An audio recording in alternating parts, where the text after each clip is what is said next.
Hi, this is Josh Lugo and I'm here at Universal Nissan, and this is the brand new, redesigned, reinvented Nissan 2021 Rogue. Let's go ahead and go for a test drive. All right, so right now we're inside our brand new redesigned Rogue. Let's go take it for a test drive. I want to show you some features. One of the first things that stands out to me is the digital display right here.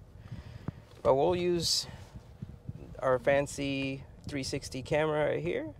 You get a lot better image. Even if I have the backup camera covered, I still have the front and the sides to be able to see everything around me. Now, one of my favorite features that was introduced to this vehicle was definitely the heads-up display, which is available on the Platinum level, which is the one we're driving right now. So as you're driving, you're going to see the miles per hour, and you're also going to see the speed limit sign for wherever you're driving. So that way, you know, if you need to know how fast you're going, so that way you'll avoid a ticket, it's going to let you know right there effortlessly. Now, the part that impresses me the most besides the digital cluster and the heads-up display is definitely our ProPilot Assist driving with intelligent cruise control. Now, we have an added 10 horsepower from the previous years and another 10 feet of torque. So it's a 181 for horsepower and 181 feet of torque. Immediately as you take off, you will feel a difference in not only the takeoff, but the comfort levels of the vehicle with the transitioning of gears. This is still a CVT transmission, but it does not feel like one. So right now we're in a little bit of a busy road, so we get to see a little bit more of the technology a little bit better. Now, another feature that a lot of people don't know about this vehicle is going to be what we call the high beam assist. And the way that works is if you're driving at night and you have a vehicle in front of you or incoming traffic, it's actually going to go ahead and dim the lights, so that way you don't blind the person if he's either incoming traffic or right in front of you. Gonna go ahead and test that speed right here. Now, in order to engage the ProPilot system and the intelligent cruise control, all you have to do is literally press the blue button here. You're also gonna see it show on your heads-up display, and that's it. So as we're driving, the vehicle's gonna not only read the vehicle in front of me, but it's also gonna detect the lane. And once you reach a speed of 37 miles per hour, it's gonna go ahead and detect the lanes as well. So right now I'm going to go ahead and let go of the steering wheel for a few seconds. You're going to see it do micro corrections. I am not doing anything, and it's also detecting the vehicle in front of me. My foot's right here, and I am doing absolutely nothing. The vehicle's doing it for me. Now, if I do leave it for too long without holding the steering wheel, the car kind of notifies you, so that way you still focus on driving instead of letting it do its own thing. And it'll transition to about the same speed effortlessly. So I'm going to go ahead and follow the vehicle in front of us.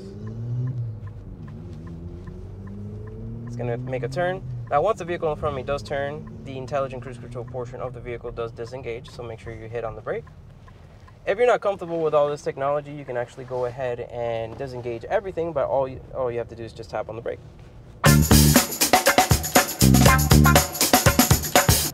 And then we also got our paddle shifter, so just in case you need to go, you press it once, and you're going to engage in the gear that you're currently at.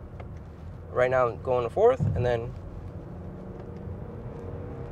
very easy, fourth, fifth, sixth, and I don't think I need to go that fast since we're at 40 miles an hour. Now, setting it back to regular cruise control with the ProPilot Assist, and once again, the vehicle's detecting the lanes across. You can see that by the image of the steering wheel, as well as the car letting you know on the green sides of the lines, letting you know that it's detecting the lanes. Now, once again, I can actually, at this point, let go of the steering wheel, and the vehicle's actually going to do the corrections for me. I'm not doing it. Don't get used to it though, because it is an assist and it's not to be meant for you to actually depend on. Now, I'm actually going to pull up ahead over here really soon, and I want to show you a few other features. Now, in the screen itself, you can actually customize the way it looks. We'll do that once we're stopped for safety reasons. It's just a nice premium feel, very comfortable ride. Now, in case, you know, we're in Florida and you have a bit of sunshine and you want to go ahead and use a panoramic sunroof, all you have to do is press the button once, which is the sunroof. There goes the lane departure warning. I'm going to go ahead and close the sunroof, and then I'm going to go ahead and extend for the moonroof as well. There you go. Now, I'm going to go ahead and pull up over here real quick. I'm going to show you some additional features. Now, one of the things I'm about to show you is actually standard even on the S trim level of the vehicle, which is part of our Nissan 360 safety kit. So we're gonna go ahead and find an area right here with a vehicle, not in motion. We're gonna go ahead and we're gonna go for this one right here. Again, we just gotta make sure that the technology is actually turned on. So the way we do that, we're gonna go to cluster right here. You can disengage almost every little thing inside the vehicle that you're not comfortable with. We're gonna go to driver assistance. We're gonna go to where it says emergency brake, and we're gonna make sure our rear is checked off. So that way we know that it's working. Again, all these features you can actually disengage yourself. So we're gonna go back to the menu right here. This is what's known as the home menu. It's gonna give you direction, diagnostics of everything you need to know, including your speed limit and your intelligent cruise control right there digitally on your right hand side. Now once we go here for I cannot see what's directly behind me, but I am going to actually go ahead and aim for the vehicle. We're going to go to a little bit on speed. You're going to hear the sensors go off. And the brakes are going to lock to make sure I don't hit any stationary object behind me. It's a nice feature to have. Now I'll give you the perfect scenario. Here in Florida, we have what we call Publix, which is one of the most prestigious markets that everybody goes to. And most of the parking when you go to Publix is going to be slanted. So when you park, most of the time, especially if you have a vehicle like mine, you're not going to be able to see two large vehicles, or between two large vehicles if you're in between them. So what we have is a blind spot monitoring system as well as cross traffic alert combined with that braking system. So I'll give you the scenario. Say you're behind or in between two trucks and you're backing up and you really can't see the incoming traffic. The vehicle first is going to detect the traffic that's coming from whatever direction. It's going to give you a chime and a visual cue through the blind spot monitors on the side mirrors. If you don't pay attention to that and you're still backing up, if the vehicle is coming right behind you and you don't see it, right before you make contact, it'll lock the brakes just like it just did. Now another fun feature would be the lane prevention as well as lane departure warning. So as we're going up in gears and speed limit, we're going to go ahead and set the cruise control. I have the intelligent cruise control on, but once you hit 37 miles an hour, the car is also going to read the lanes. I'm going to go ahead and disengage the cruise control real quick so you can see what I'm talking about. So once you start veering off the lane, you should start in there we go. It's going to give you a vibration on the steering wheel, and it's going to give you another visual cue not only on the HUD, but as well as over here. Now, once it gives you the vibration, if you don't really start moving, the car is going to want to try to push you back in place. Now, when you use the intelligent cruise control and a ProPilot system, what it's going to do then is when it detects the lanes, it's just going to do the micro corrections for you. Again, I'm not doing anything. You're going to see the steering wheel do little small corrections, so that way we're kept centered and safe. Now, this is really ideal if you're doing long distance driving. I've actually taken vehicles with this technology on the I-4, and trust me, it's one of the nicest things to have, especially if you're in between a bunch of cars. It kind of makes long trips very effortlessly and comfortable ride overall. And just in case, you have any kids that are wandering in the back, or if you have any kind of distractions while you're driving, this system really makes it a lot easier for you to travel without having to deal with focusing on the road as much. But just keep in mind that it is an assist. Now I'm just gonna have a little bit of fun with it. I'm gonna throw it down in gears. We're putting it down in third gear. I'm gonna engage the sport mode here in a second. Throw it in fourth gear, and I'm just gonna, let it do its thing. Shifting gears. Very, very, very easy to do. And the whole time that I was shifting gears, the vehicle was still helping me keep centered as kind of guiding me through the road. I just did kind of like a turn right there. It was actually pretty long, and the whole time I was accelerating, the car was doing corrections with me as well as me controlling it. So just don't think about it as something that it's going to do for you all the time. Just think about it, again, as an assist. It's just there to help you out through the entire ride. And we're going to come to a stop here. Now what we're going to do here is I'm actually going to activate the automatic brake hold. And the way this works, it's very simple. You need to make sure you have your seatbelt on. Now, we're still in drive. But as soon as you see the A flash over here on the screen, you see that where it says A hold, I can actually let go of the brake, and it's going to hold the brake for me. Now I'm just going to make sure to check for traffic. And as soon as I hit the accelerator, it's going to disengage. Whoa, and there goes the traffic. And so I'm going to go ahead and let go of the brake, and once again it's going to hold the brake for me. A good benefit to that is if you're tired from long trips and your leg hurts, or if you have any sort of surgeries or anything, you don't have to rely on pushing the brakes all the time. It'll do it for you. We'll go after this one right here.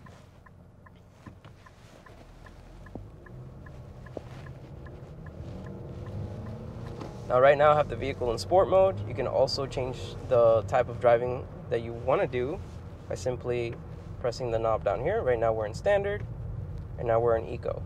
So the way that eco works is a little bit different. What it's going to do is it's going to make sure that you don't go through your RPMs quickly. Therefore, you don't accelerate as much, giving you a better gas economy. And then if you do it in sport mode, it's quite the opposite effect. It'll let you reach 4,000 to 5,000 RPMs quicker, giving you more acceleration. And when it downshifts on gears in the sport mode, it you get a feel like if you're basically shifting through gears in a sports car. Now we're going to come in the curve right here. I'm going to set the cruise control. Again, you see the curve right straight out ahead. I'm not doing anything. The car's doing it for me. It's literally turning the curve for me. This feature is actually available even on our mid-trims, SV models, and up. See, it's keeping me nice and centered. Now it's detecting the vehicle in front of me, and once again, I am not doing anything. It's doing it all for me. And if the vehicle in front of me comes to a complete stop, which is what I'm about to show you, I'll come to a complete stop. Now this will detect up to the vehicles in front of you in case this one goes and turns into the lane, which is exactly what it's about to do. But I'm going to follow it just to make sure I can show you this feature. If that car goes into another lane, it'll detect the next vehicle in front of it, so I don't go really quickly into the car in front of me. So right now, again, my foot's right here. I'm not doing anything. It's going to come to a complete stop. Nice and easy. Now, if you want the vehicle to follow the one in front of me, all you have to do is hit the res button, hold it down, and it's going to trail on the car in front of me, kind of like stop and go traffic. So if you're in a situation where you're in a really, really bumper-to-bumper traffic, all you have to do is hit that knob, and it's going to keep trailing in front of the vehicle, or behind the vehicle in front of you. I'm going to go ahead and take control. Everything is disengaged once I either tap on the brakes or reach really slow speed and there's no vehicle in front of me. It goes back to regular driving. Now I can actually alter a little bit of the digital display to show me a little bit more things, such as weather conditions if you have the SiriusXM satellite radio with weather conditions, as well as other little things here and there, which I'll show you once we come to a complete stop for your safety. Now this is very interactive. You can actually do this while you're driving. You have different menus that you can go through. One of the things that they changed a lot was actually, and I'm very happy for, a wireless charger, as well as once you connect through Bluetooth, you have Apple CarPlay via Bluetooth. You no longer need to use the cable in order to have that feature as well. If you look right here, you're going to see Type A and Type C cables. That's a really good advantage that we have over RAV4s. They actually don't have that a Type C available. So in case you need a little bit faster charging, or if you have somebody else that needs a charger, you have both of those right there, whether you're Android or Apple. Once again, applying the intelligent cruise control. Feeling a little bit lazy, so I'm just letting the car do its thing. Now what's cool is that all I'm doing right now, it shows you completely digitally right in front of you. So I'm going to switch lanes. Now this is the part where you need to be careful. The car does need a little bit of response time from you whenever you shift lanes. So if you're going too fast, it might not detect the vehicle in front of you very quickly. So at that point, you'll have what we call the emergency brake system kick in. So that does two things. It'll detect the vehicle directly in front of you. It's going to give you an audible cue if you're not braking fast enough, because it's going to calculate the distance of the vehicle in front of you as well as your speed. And then if you don't do anything about it, it's going to try to mitigate an accident, and it's going to lock the brakes. Now, just remember, this is something to mitigate an accident, not completely prevent it. So don't completely rely on it, but it's there.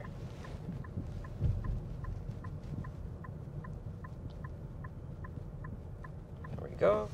I'm going to set my intelligent cruise control. It gave it enough time to pick the vehicle in front of me, and it's actually reading the lanes. So I get to just hold on to this right here. All you're going to need is one or two fingers here, and it's still going to do the self-driving portion.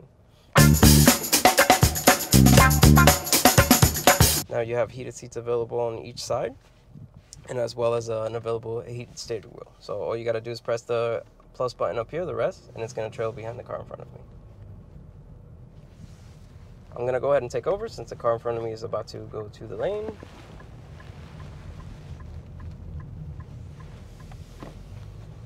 I have it in eco mode, so once again it has a lot less, I want to say, speed and acceleration. I'm going to go ahead and cancel on the intelligent cruise control there.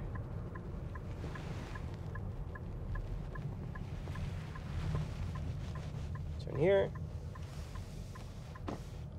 Now once I come to a complete stop, I just want you to have a nice look at what we have to offer when it comes to the customization of your digital screen.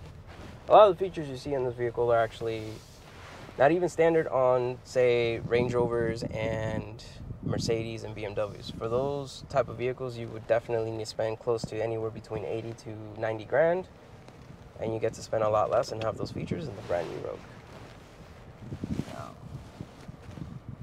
I do have an aerial view, so this actually makes it a little easier for me to park the car. Once again, I don't have the backup camera active, but as you can see, I can still see everything around me because of the side cameras. Now, one thing that makes us a little different when it comes to this surround view camera is what we call the MOD. So that's actually going to go ahead and detect anything that's moving around you once you put the vehicle in reverse to let you know what's going on, especially if you can't see it, like the backup camera. I'm not being able to see the full-on backup camera, but I can still see around the car. And then in order for you to put it in park, you just have to press the button, and that's it. Now we're going to go ahead and take a look here real quick through the menu. We're going to go to where it says personal display. Now the personal display, you can kind of customize everything that you look at the screen. What I'm trying to find is the dynamic one, which if you give me a few seconds here, I'm going to have to go through the major settings there.